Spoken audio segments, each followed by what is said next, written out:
అందరు చూడండి, నేను చేసే క్యాబేజీ ఫ్రై. క్యాబేజీ ఫస్ట్ సన్నగా తరుముకొని పక్కకు పెట్టుకోవాలి.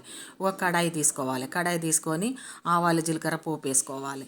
నా దగ్గర పోపు లేవు కాబట్టి ఆవాలు ఒకటి వేసుకున్నా, కలియమాకు. తర్వాత దీనికి ఎండు కారం ఏం వేయమాం కాబట్టి మనకు తగినంత పచ్చి మిరపకాయలు వేసుకోవాలి. దీనిలో చిన్న ఉల్లిగడ్డ ఒకటి. మెయిన్ దీనికి ఏం చేయాలంటే క్యాబేజీ బాగా సన్నగా తరుముకోవాలి. సన్నగా తరుముకుంటేనే టేస్ట్ ఉంటుంది, జల్దీ ఉడుకుతుంది కూడా. దీనికి మెయిన్ ఏంటంటే జీలకర్ర, కొంచెం 4-5 ఎల్లిగడ్డ. 4-5 అంటే చిన్న మన ఫీజ్ అన్నమాట. అది దంచి పక్కకు పెట్టుకోవాలి. పసుపు, మనం పచ్చి కొబ్బరి దీనికి ఇంపార్టెంట్. మెయిన్గా పచ్చి కొబ్బరినే దీనికి అసలు టేస్ట్ వచ్చేది. పసుపు, పచ్చి కొబ్బరి తురుము, తగినంత ఉప్పు.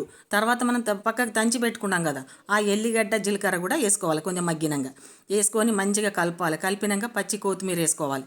వేసుకున్నాక ఇది రెడీ అయిపోయింది. మీరు పప్పు చారుకైనా దేనికైనా ఇది పక్కకు పెట్టుకొని తింటే ఉంటుంది వా టేస్ట్, వారే వా వా అంటారు.